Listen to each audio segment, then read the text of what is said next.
The original David Ayer's original Suicide Squad. Kemunculan Joel Kinnaman kembali sebagai Rick Flag Jr. dalam serial Peacemaker season kedua episode ketiga sontak menjadi bahan perbincangan hangat di kalangan penggemar DC. Kehadiran karakter yang sebelumnya tewas di film The Suicide Squad tahun 2021 itu memunculkan kembali berbagai spekulasi dan pertanyaan besar, yaitu apakah ini sekedar adegan kilas balik atau tanda bahwa James Gunn memiliki rencana lebih jauh untuk tokoh Rick Flag. Lebih dari itu, momen ini juga memicu rasa penasaran para fans mengenai status kanon dalam DCU versi James Gunn. Apakah dengan tampilnya si Rick Flag ini, film Suicide Squad garapan David Ayer tahun 2016 sekarang diakui sebagai bagian dari kanon resmi DCU, atau justru tetap berada di wilayah abu-abu yang tidak sepenuhnya dihitung? Pertanyaan inilah yang terus mengemuka seiring berkembangnya diskusi tentang arah baru DCU.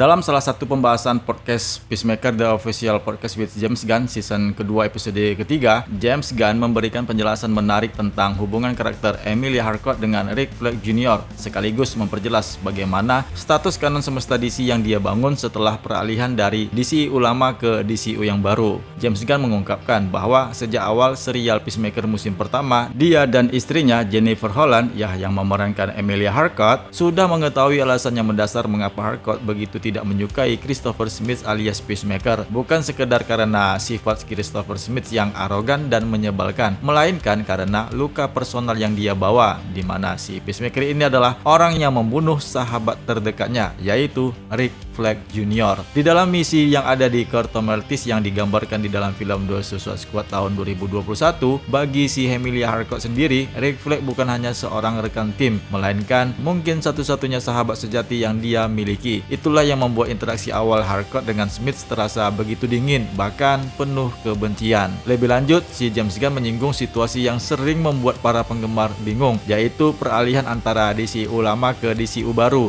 Dia menegaskan bahwa ada hal-hal tertentu yang tetap dianggap kanon, sementara yang lain tidak. Salah satu yang pasti kanon adalah kematian Rick Flag Jr. di tangannya si Peacemaker. Namun, meskipun karakter tersebut sudah is dead, James Gunn tidak menutup kemungkinan Joel Kinnaman atau yang memerankan Rick Flag Jr. bisa kembali ke DCU, entah dengan memainkan karakter baru lewat make up berbeda atau bahkan dengan sebagai kembaran jahatnya si Rick Flag. Ya, ini menunjukkan bahwa James Gunn masih ingin membuka ruang kreatif untuk aktor-aktor lama tetap terlibat dalam proyek DCU meski karakter mereka sebelumnya sudah tidak ada. Hal ini otomatis menimbulkan pertanyaan besar, bagaimana status film Suicide Squad tahun 2016 dalam kanon DCU di saat ini. James Gunn secara tersirat maupun lewat wawancara sebelumnya menjelaskan kalau film garapannya si David Ayer tersebut tidak sepenuhnya kanon di semesta DCU yang dia bangun. Alasannya cukup jelas. Pertama, James Gunn memperlakukan film The Suicide Squad tahun 2021 sebagai sebuah soft reboot, bukan sequel langsung dari film Suicide Squad tahun 2016. Karakter-karakter seperti Harley Quinn, Amanda Waller, Captain Boomerang, dan Rick Flag memang kembali muncul, namun kontinuitas peristiwa dari film 2016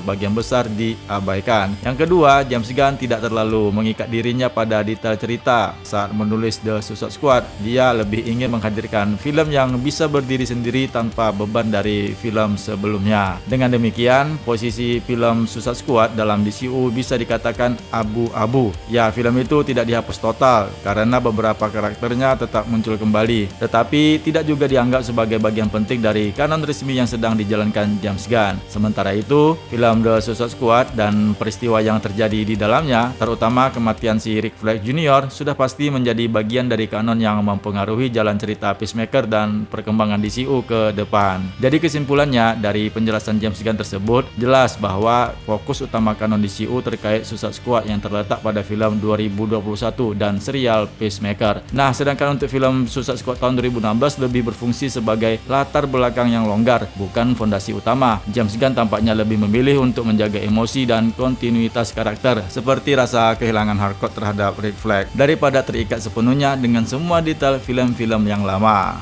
Nah, dengan semua misteri dan perdebatan seputar canon DCU, jelas bahwa perjalanan semesta baru garapan James Gunn masih penuh dengan kejutan. Dari kembalinya julukan Aman sebagai Rick Flag Jr. hingga status film Suicide Squad tahun 2016 yang masih dipertanyakan, para penggemar tentu ingin selalu mendapatkan informasi terbaru mengenai arah cerita dan masa depan DC Universe. Karena itulah, jangan lupa untuk terus dukung channel DC Indonesia. Karena dengan dukungan kalian, channel ini bisa terus menghadirkan berita-berita penting, pembahasan mendalam, serta update terkini seputar dunia DC. Mari bersama kita ikuti setiap langkah perjalanan DCU dan pastikan kalian tidak ketinggalan kabar terbaru tentang para superhero, antihero, dan villain favorit kita semua.